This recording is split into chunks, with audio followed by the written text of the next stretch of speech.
Okay, so Pittsburgh Penguins a few hours ago lost in the shootout towards Detroit Red Wings.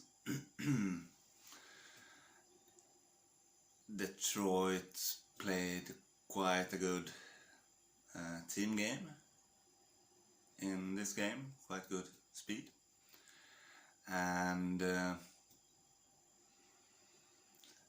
in the first, in my opinion, not that much interesting happened other than Detroit playing a bit better and creating a bit more chances. At 11:49 it was a trip on Seider by Carter, and Larkin, Raymond and Seider I thought were the most noticeable in the first period.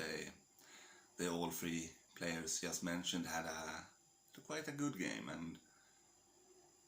and considering that Lidström just joined Iserman in the Detroit Red Wings front office, it's no surprise, and it will be a nice thing to see the continued development of Moritz Seider. The few times I've seen him so far in his career, I've been very impressed with his decision making, puck handling and physicality, which brings me a bit back into the future to the end of the third period, where he has a bit of a scuffle with Sidney Crosby.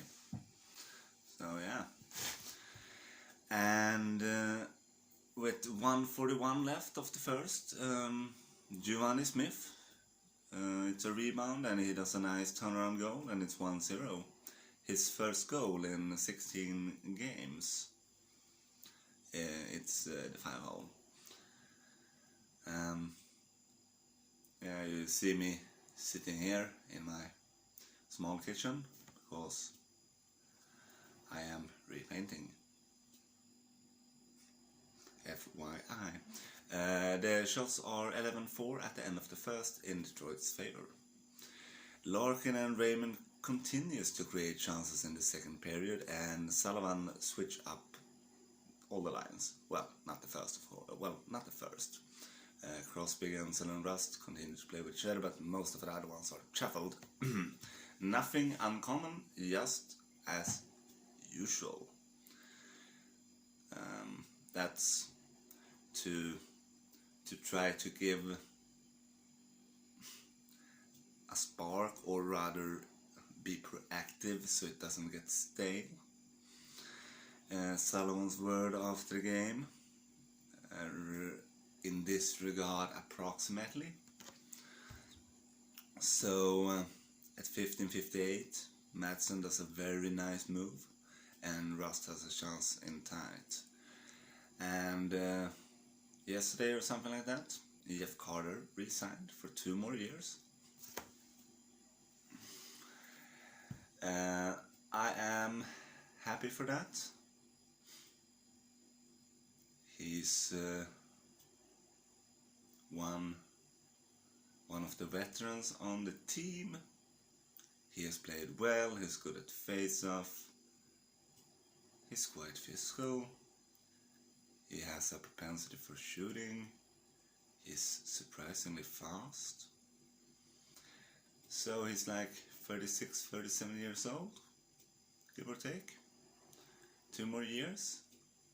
I hope this is a sign of what's to come with Ron Hextall and Brian Burke's going after signing Malkin and Letang for 3-4 more years, so covering the last remaining 3 of the Crosby years. I would appreciate to have the core for 20 full seasons in the end. I think the physical fitness of modern sports players are good enough, considering how long Mario Lemieux played, Jaromir Jagr, Sidney Chara, Gordie Howe.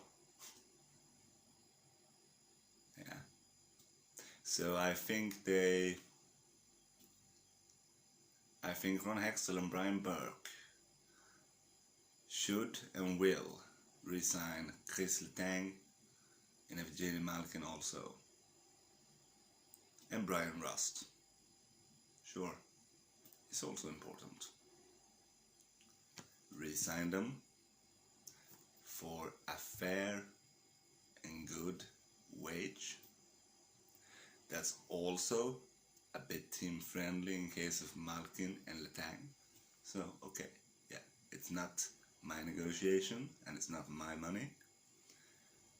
And I know Letang only got $7.5 million for so many years, while Malkin was $9.5 million for so many years. So it's a bit of a different thinking process for Letang and Malkin.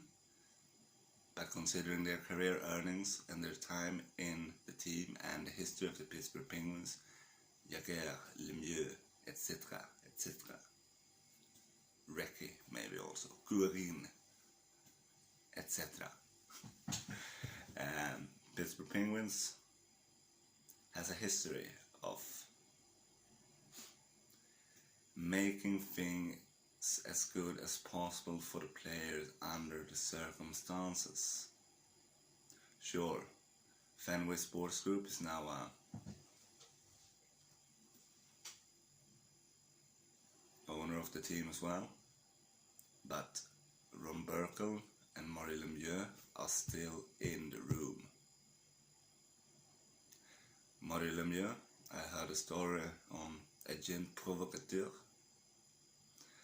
about his struggle signing with Pittsburgh Penguins in 1984, and about Marc-Andre Fleury's struggle signing with a bankruptcy-laden or bankruptcy-threatened Pittsburgh Penguins after the 2003 NHL entry draft, and how the last 48 hours, but in those times in 2003 they sent faxes, and from one page every 2 minutes in Alan Walsh's Word, the father of Marc-Andre got the copies to one person who was there, David, Marc-Andre Fleury and Alan Walsh, who read the contract, doing the best to not let Marc-Andre Fleury drop the salary wage for first round picks in that era, so Kovalchuk,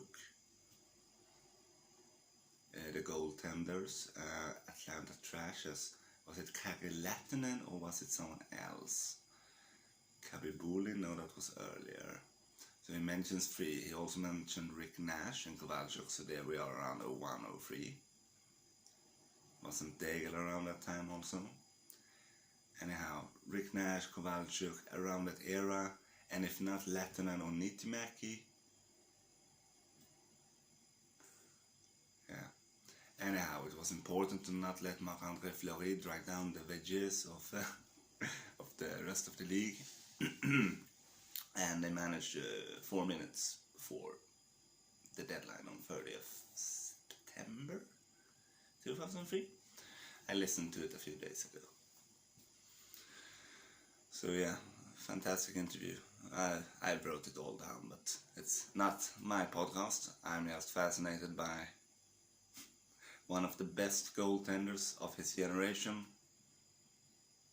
First round pick, Marc-Andre Fleury. Once a Penguin, always a Penguin, yeah? Okay. So let's get back to the game a bit. At 4:05 left, Gensel, exit 1-1. Sullivan's word regarding Gensel is that his major assets is his competitive spirit, his hockey sense, and his deceptive shot, and being able to play with Sidney Crosby.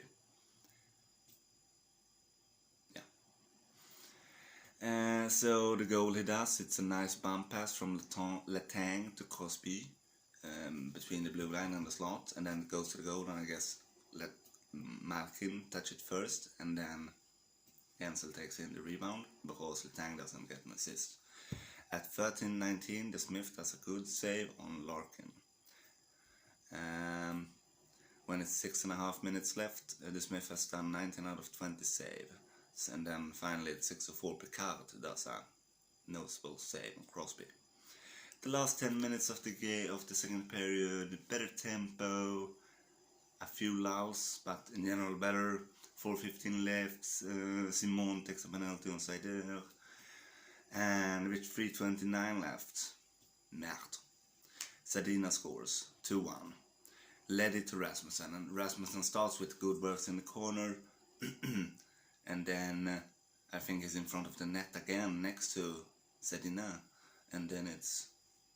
he does good work in Leddy also, but Leddy we know from his Islanders, and where was he before the Islanders? Nick Leddy.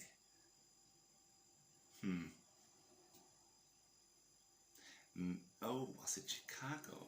But he must have been in a team between Chicago and Islanders. Well, not my podcast, so someone else can talk about that. So, start of the third period. 19:33 left. 27 seconds in is another way to say it. Crosby passes to Gensel, and he does his 23rd goal, and it's 2-2. Nice, quick, easy, good start. Then I actually doesn't watch the game with 100% maximum attention. I did a little bit of a zoning out. It's the truth. I checked my phone a bit. I still watch the game, but it wasn't the most fascinating of stuff, but so I shouldn't say too much about it. I saw it, not 100%, my bad. Also a long day yesterday. Anyhow, 1:41 left, Seider and Crosby scuffles, as I mentioned in the beginning. It's 4 versus 4, the last 1:41 of the third. And at 4:22 into overtime, DeSmith does a woo or a wow save on Larkin, I think it was. And like Larkin and Raymond and Seider, they had a great game. They usually have on a watch. I also like the game of Bertuzzi, physical and a good shot. Pius Suter from his Chicago days and what he's done in Detroit. Robbie Fabry, he also has some qualities, maybe a bit uneven. Vladimir Mesnikov, that he's a veteran now. When did that happen? Vladimir Mesnikov, a veteran, okay, yeah. Do you say 5-6 seasons in general? I don't know. Yeah, Pickard had a good game. He saved 36 out of 38 Penguins shots, while DeSmith saved 30 out of 32. With 1:05 left in overtime, DeSmith makes another great save. And the most ice time, not discounting Letang and Dumoulin, was Crosby of the forwards with 22 minutes and 23 seconds. He also had a very good game. He's willful, full of will is Crosby. He's physical, he's intense, and he's a great force of nature, force majeure out there. Anyway, Sullivan praised Casey DeSmith after the game. Good performance, other words. Of course, we know that Casey DeSmith is good.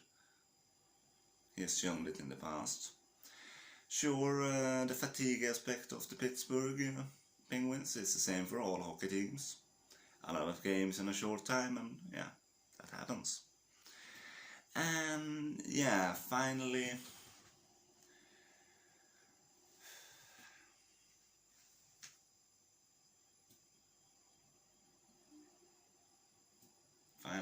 I'm gonna bring up the Mario Lemieux Foundation.